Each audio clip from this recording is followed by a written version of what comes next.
Hey everybody, welcome back to my channel. My name is Stephanie Bree, and today I'm talking about my love for Atari. So, how did I get into Atari in the first place? I was born in '82. By the time I was like 6 years old, Atari was pretty much a thing of the past, right? Everybody had Nintendo. Well, no, that's false. People who remember it that way had privilege, obviously.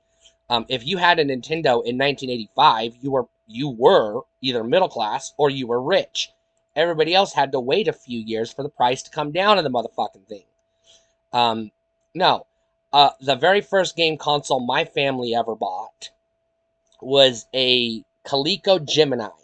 It was a low cost, low barrier entry, cheap Atari knockoff manufactured by Coleco, Atari's competitor.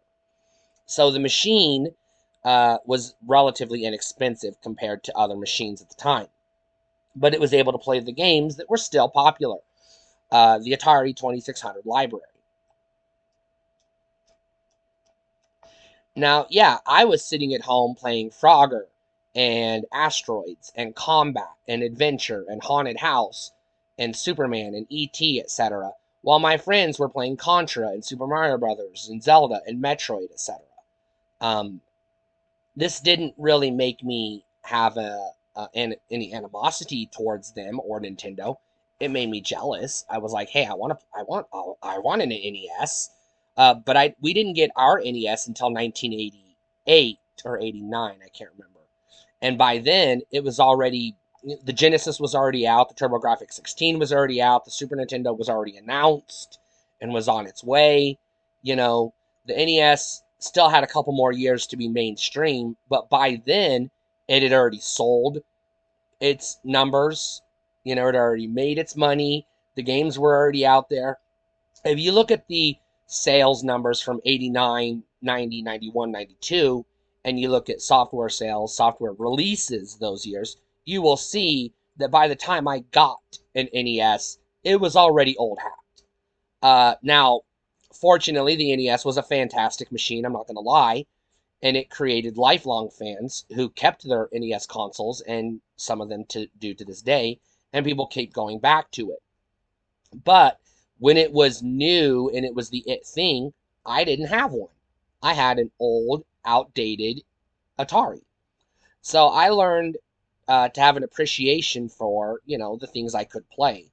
So I was able to enjoy the Atari games while my friends were either enjoying their NES, or I had the one friend who got the Master System, another friend who got a TurboGrafx 16, and another friend who got a Genesis, and it was like they were either enjoying their NES or moving on beyond the NES by the time I even got mine.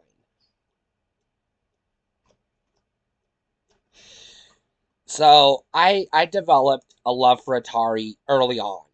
Now, over the years, Atari, let's just say, made some mistakes, and the assets that Atari created changed hands. The company, as it existed in 1980, whatever, is gone. It no longer exists. So Atari is no longer a company. It is now a brand held by a different company that somehow managed to pick up its assets. They use the Atari name because people recognize the name Atari. Some people do, I guess.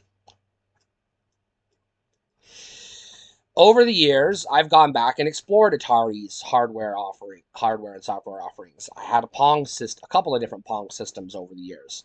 I got a proper Atari 2600. I got some of those flashback consoles, some of the plug-and-play TV game consoles. I got some of the Atari collections on Super Nintendo and PlayStation and PS2, etc. Um, and yeah, I got some of the other machines, the 2600 or the 5200, the 7800, the Atari computers, etc.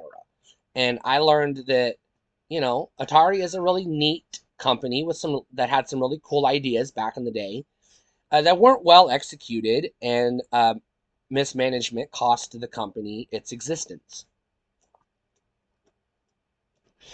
Um, but that's not important. Who cares? Who fucking cares? Sales numbers don't drive how good something is. The 2600 was a damn good machine. The 5200 was a damn good machine nobody fucking bought. The 7800 was a waste of space that nobody bought, but you know, whatever. And then there was the Atari Jaguar, which we don't fucking talk about. Um, so yeah, I'm not saying everything Atari did was good, but not everything Atari did was bad either. You know, just like not everything Nintendo has done is good. Virtual Boy, anyone? E-reader, anyone? Labo, anyone? Yeah, Nintendo makes mistakes too. Um, they're not perfect either. Neither was Sega or Sony or anybody. No company's perfect because no human is perfect because we're not perfect. So I learned to accept Atari for what they were, a company that, you know, helped launch the video game revolution, helped create the video game industry, and then were unsuccessful at adapting to the changes that were introduced into that industry they helped create, and they got left behind in the dust. Do I have nostalgia for Atari games? Yes, I do. I still go back and replay Frogger and Asteroids and Pole Position and Haunted House and uh, you know, uh, Video Cube and Video Pinball and Atari Baseball, etc., etc. E.T., Superman, whatever. Star Wars, Death Star Battle. I go back and replay those games because they're fun. I grew up with them. But Atari is so much bigger than just the games the Atari Corporation themselves produced. You notice how I mentioned Frogger and Pole Position and a bunch of others. There were other companies known today as third-party companies making games for Atari as well. Sega, Nintendo, Konami, Namco, they all made games. Activision, um, other companies made games for Atari. Even Coleco and Intellivision, their competitors made games for them. Because back then, the industry was different back then. It was different. You could get away with things then you can't really get away with today. Not because of, like, you know, it's illegal or whatever, but because technology and society has changed. We've adapted. We've moved on, you know. Um, Unfortunately, because of mismanagement and inability to adapt to the market, Atari continuously released products to the market that weren't interesting products, um, that were not successful sales wise. And that eventually, let's just say, put Atari out of business and left them in the past, more or less. Atari no longer manufactures computers or, you know, current gen video game hardware, and they no longer produce current gen um, modern software. Now there's a company that bought Atari's assets that still makes video games, kind of. Some of them use Atari IP, but for the most part, the company Atari is a thing of the past. Mostly, what does exist today is a shell that survives off of that limited IP, doing as little with it as possible, just enough to survive. You know, they license, you know, they do T-shirts and, you know, posters and action figures and, you know, fucking whatever. But that's about it. They don't manufacture, you know, they still do their flashback consoles or, you know, whatever, and they still re-release those old ROMs on new systems because people have a hunger for those old games. And once in a blue moon, they'll put out a new title based on their old IPs. Uh, Usually low budget, very low rent, low risk, you know, but it's usually a digital only title. They don't, as far as I know, release games in stores anymore. And as far as I know, they haven't in over a decade. Um, you know, because they're no longer the AAA blockbuster software developer they were back in 1981. They just aren't. They do not have the financial resources or the human resources, you know, programmers, etc., to keep up. They don't. They just financially cannot compete with, you know, EA or Blizzard or Microsoft or Sony or Nintendo or Sega or Konami or anybody else. They just can't. Um,